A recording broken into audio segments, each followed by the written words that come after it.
नमस्कार दोस्तों, stock market studies में फिर से एक बार आपको बहुत-बहुत स्वागत है। तो आज मैं फिर से आपके सामने कुछ इम्पोर्टेंस कंपनी का अपडेट शेयर करने वाला हूँ, तो वीडियो को पूरा लास्ट तक देखिएगा और अभी तक अपने चैनल को सब्सक्राइब नहीं किया तो ज़रूर कर लीजिएगा। कंटिन्यूअसली इन्फॉर्मेशन और अपडेट्स पाने के लिए चैनल के ऊपर बने रहिएगा। तो चलो देख लेते हैं कौन सा कंपनी है इस वीडियो के अंदर। फर्स्ट जो कंपनी है जिसका नाम है केईआई इंडस्ट्रीज़ लिमिटेड। देखिए KEI industries life time high को ब्रेक कर रहा है। लाइफ टाइम हाई को ब्रेक करने का कोशिश कर रहा है क्योंकि बहुत अ, दिनों से कंपनी लगातार हाई करते चले जा रहे हैं। अगर इस कंपनी के चार्ट के बारे में एक बार मैं आपको डिस्कशन करूँ तो आपको और भी क्लियर कट विजन मिल जाएगा। देखिए कंपनी देखा जाए तो कोविड के बाद इस कंपनी का हालत देखिए, कोविड के लेवल कहाँ पे था? सिर्फ 190 200 के आसपास था और आज कंपनी चला गया है 3700 तक। तो सोचिए 200 से 3700 ओवरऑल कोविड से लेकर आज तक जो परफॉर्मेंस हुआ उस लेवल को देखो तो 1600% के आसपास रिटर्न दिया।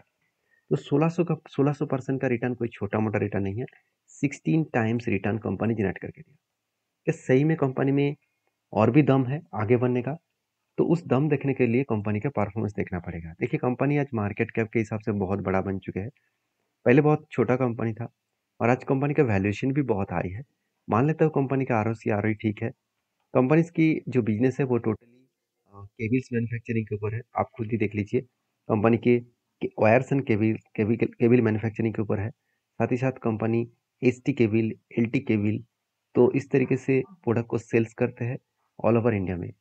तो business of point of view से बात करूँ तो इस प्रोडक्ट के जो डिमांड है वो आज इतना है, फ्यूचर में और भी ज़्यादा बढ़ने वाला है। क्योंकि कोई भी कंट्रीज का अगर डेवलपमेंट होता है तो उस कंट्री का इंफ्रास्ट्रक्चर का भी ग्रोथ होता है, उस जगह पे कंस्ट्रक्शन का भी ग्रोथ होगा, उस जगह पे जितने सारे wire and cable manufacturing company है, पाइप्स मैन्युफैक्चरिंग कंपनी है, उसका भी ग्रोथ होने का चांसेस बढ़ जाते हैं। तो बाकी तो जो केईआई इंडस्ट्रीज है, इस कंपनी का जो ग्रोथ मुझे अच्छा लगा वो है कंपनी का डेब्ट फ्री है। कंपनी का डेब्ट एकदम फ्री है और उसके साथ साथ क्वार्टरली रिजल्ट आप देखेंगे पिछले सालों में जो रिजल्ट था, लास्ट कुछ सालों का रिजल्ट अगर देखेंगे तो 1100 से 1500 बना, 1500 से 1700 बना, उसके बाद कितना 2000 करोड़ बना। तो और कंपनी के एक्सपेंस भी कंपनी मेंटेन्स की है। उस बेसिस में कंपनी का नेट प्रॉफिट 76 से 100 बना, उसके बाद 129 बना, उसके बाद 150 बना। तो एक अलग लेवल का प्रॉफिटेबिलिटी ग्रोथ यहाँ पे देखने को मिले। तो बेस्ट तरीके से प्रॉफिटेबिलिटी यहाँ पे ग्रोथ देखने को मिला है। इसके चलते कंपनी के आगे बढ़ने के दम इसीलिए हो रहा है। और एक पॉइंट्स में और भी आपके साथ शेयर करूँ जो है कंपनी का बैलेंस शीट, जहाँ पे कंपनी का बोरिंग्स तो एकदम नाक के बराबर हो चुके हैं और कंपनी के रिजर्व लगातार बढ़ते चले जा रहे हैं। 10 साल में देखिए कंपनी 10 टाइम्स खुद का रिजर्व को भी बढ़ा चुके हैं। सिर्फ यही कंपनी 16 गुना रिटर्न नहीं दिया। कंपनी 16 गुना रिटर्न देने के पीछे ये भी एक रीज़न है कि कंपनी का परफॉर्मेंस बहुत बेस्ट तरीके से हो रहा है। मैं इसलिए बार-बार बोलता हूँ, जो कंपनी अच्छा खासा परफॉर्मेंस कर रहा है और जिसका बिज़नेस पॉइंट ऑफ व्यू से हाई ग्रोथेबल बी कंपनीज़ है, उसके ऊपर हमेशा फोकस रखना। तो बाकी एज़ ए इन्वेस्टर, प्रोमोटर के बाद एफएसडीएस पब्लिक हर किसी के पास इन्वेस्टमेंट है। देखिए एफएस के पास सिर्फ 18% होल्डिंग था, वो आज 30% तक होल्डिंग को कंटिन्यू कर रहा है। डीएस के पास 25% था, वो होल्डिंग को कुछ बेच चुके हैं और पब्लिक के पास सेम टू सेम होल्डिंग अभी भी देखने को मिला है। अब इस कंपनी के ऊपर एक बहुत बड़ा अपडेट है जो आपको बता दूं कि जेफरीज, आप सभी जानते हैं, एक फॉरेन इन्वेस्टर है जेफरीज। उन्होंने खुद कहा Jefferies is scope for the future री rating in the Indians industries. मतलब जो इंडस्ट्रीज है इंडिया में, जो पावर सेक्टर है, तो उस सेक्टर के ऊपर जेफरीज बहुत बुलिश है और उन्होंने रेटिंग भी ये भी दिया कि अपकमिंग टाइम्स में इसके ऊपर बहुत बड़ा स्कोप बनेगा। तो वही कारण की वजह से कंपनी के ऊपर एक धमाका देखने को मिल रहा है। जैसे उन्होंने कुछ एग्जांपल्स भी दिए, जैसे NTPC, power grid, JSW, LNT, इस तरीके से कंपनीज का ग्रोथ होने का चांसेस बहुत ज़्यादा है। और इसी के ऊपर उन्होंने बताया कि स्कोप, अपसाइड स्कोप, बहुत अपॉर्चुनिटी जल्द से जल्द आपको देखने को मिलेगा। उसके साथ साथ जितने सारे इंडस्ट्रीज कंपनी है, पावर स्टॉक है, वो भी अच्छा खासा ग्रोथ करेंगे। तो कहने का मतलब है कि इस कंपनी के ऊपर आप फोकस रखिएगा क्योंकि यहाँ पे मुझे एक ट्रेड भी मिला, छोटा सा ट्रेड मिला, फिर भी शानदार ट्रेड है क्योंकि यहाँ पे कप विद 100 पैटर्न्स बना और फाइनली ब्रेकआउट हुआ, ब्रेकआउट कंफर्मेशन भी हुआ। अभी धीरे धीरे करके ऊपर जा रहा है। जो टारगेट निकल कर है करीबन 17% के आसपास। तो मुझे लग रहा है बेस्ट तरीके से यहाँ पे टारगेट पाने का चांसेस है। जो रेंज बन रहा है करीबन 4000 रुपीज़ के आसपास। तो बाकी आपकी क्या राय है जरूर मुझे कमेंट्स करना इस कंपनी के ऊपर। तो नेक्स्ट जो कंपनी है उसके बारे में चर्चा करूँ, उसका नाम है केपीआईटी टेक्नोलॉजीज लिमिटेड। देखिए, केपीआईडी टेक्नोलॉजीज लिमिटेड एक आईटी कंपनीज है और एक आईटी सर्विसेज कंपनी है। और इस कंपनी के ऊपर मुझे जो बेस्ट पॉइंट लगा वो है, इस कंपनी अच्छा खासा ग्रोथेबल कंपनी है, क्योंकि आईटी सेक्टर इंडस्ट्रीज में इस कंपनी का ग्रोथ बहुत तेजी से बढ़ने का चांसेस है। और दूसरी बात, इस आईटी सेक्टर इंडस्ट्रीज में एक चीज़ को नोटिस करना कि आईटी सेक्टर में वही कंपनी ग्रोथ कर रहा है जो ऑटो इंडस्ट्रीज के ऊपर जितने सारे कंपनीज काम कर रहे हैं, वो कंपनीज का बहुत तेजी से ग्रोथ हो रहा है, क्योंकि लगातार ऑटो इंडस्ट्रीज बहुत तेजी से ग्रोथ कर रहा है।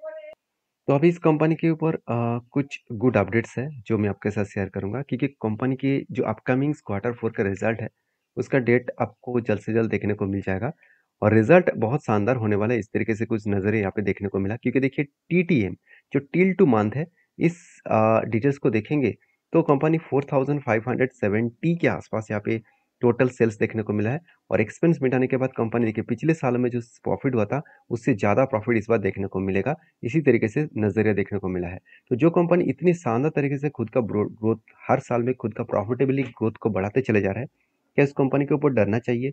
बिल्कुल नहीं। हाँ, जेपी मॉर्गन ने एक बात इस कंपनी के ऊपर कहा है कि कंपनी ऑटो इंडस्ट्रीज के ऊपर डिपेंडेंट है। आज अगर ऑटो इंडस्ट्रीज कल जाकर अगर कुछ 2018 के बाद जिस तरीके से ऑटो इंडस्ट्रीज के ऊपर स्लो डाउन देखने को मिला था, अगर फिर से उस तरीके से स्लो डाउन देखने को मिले तो इस कंपनी के ऊपर भारी भरकम गिरावट का माहौल दिखेगा।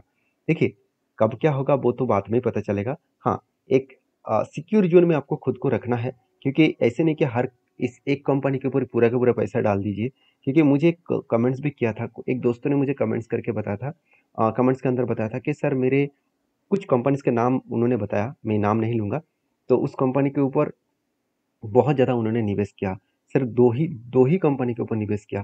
तो मैं हमेशा कहूँगा, आपका जो पोर्टफ़ोलियो है, वो डाइवर्सिफ़ाइड रखिए। 1-2 कंपनी के ऊपर निवेश मत करिए, क्योंकि आप कितना एनालिसिस करें वो मुझे पता नहीं। कंपनी के अंदर के बात आपको कभी भी पता नहीं चलेगा अगर आप बड़ी क्वांटिटी के साथ ट्रेड नहीं किया होगा। मान के चलिए आप कंपनी के 1-2% का स्टेक खरीदारी करके रखे हैं, तब आपको मैनेजमेंट के साथ बातचीत करने का मौका मिलेगा, नहीं तो कभी भी मौका नहीं मिलेगा। तो कंपनी के अंदर क्या चल रहा है उसके बारे में पता नहीं चलेगा।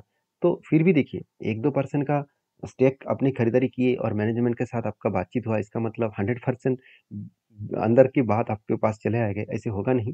क्योंकि कंपनी का मैनेजमेंट आपको वो जो गलत अंदर चल रहा है, जो घाटा अंदर चल रहा है, वो आपको बाहर में आपको नहीं दिखाएँगे।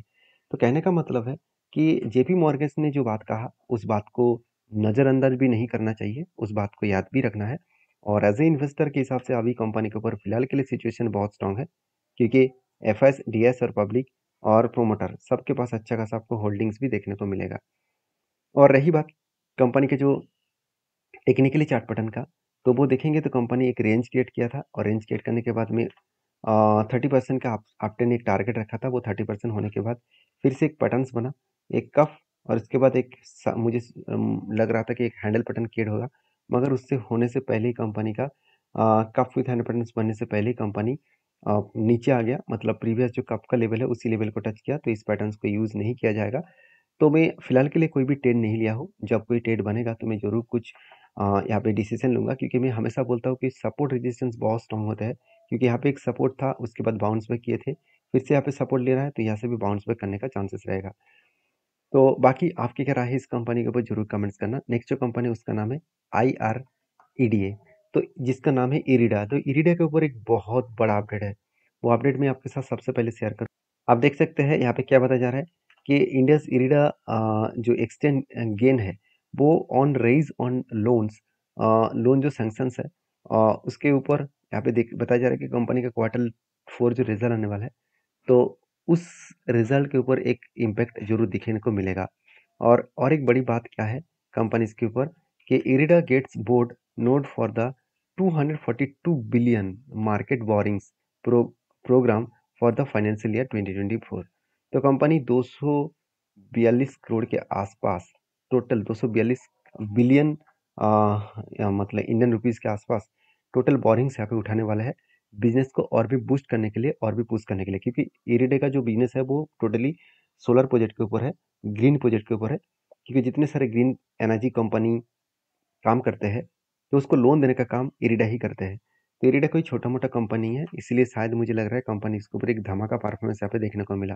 जब इरिडा को इस लेवल में टच हुआ था तब मैंने आपको बताया कि ये लेवल बहुत स्ट्रांगली एक सपोर्ट है, क्योंकि जब यहाँ पे एक रेंज बना, फाइनली ब्रेकआउट हुआ, यहाँ से बाउंस बैक किए थे और उसी तरीके से इसी लेवल को जब टच किया तो यहाँ पे एक सपोर्ट फेस किया, उसके बाद यहाँ से बाउंस बैक करेगा।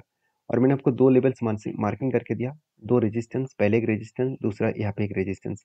इस दोनों रेजिस्टेंस को अगर ब्रेक करके ऊपर गए तो 200 जो 15 लेवल्स है उस लेवल तक जाने का कोशिश करेंगे।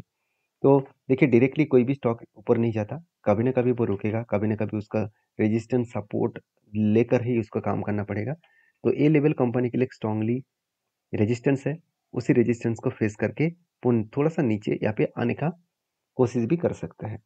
बाकी अभी ये देखना है कि कंपनी कौन सा लेवल तक जा सकते हैं। तो फिलहाल के लिए मेरा कोई अभी फिलहाल के ट्रेड नहीं है, मैं इंतजार कर रहा हूँ, क्योंकि एक लंबा जर्नी लेने के लिए, क्योंकि कप के बाद एक हैंडल बटन शायद क्रिएट हो और उसके बाद एक बिग जर्नी यहाँ पे देखने को मिल सकता है। बाकी आपकी क्या राय है जरूर मुझे कमेंट्स करना, वीडियो अच्छा लगे तो प्लीज़ लाइक करना। मिलते हैं नेक्स्ट वीडियो में, तब तक के लिए धन्यवाद।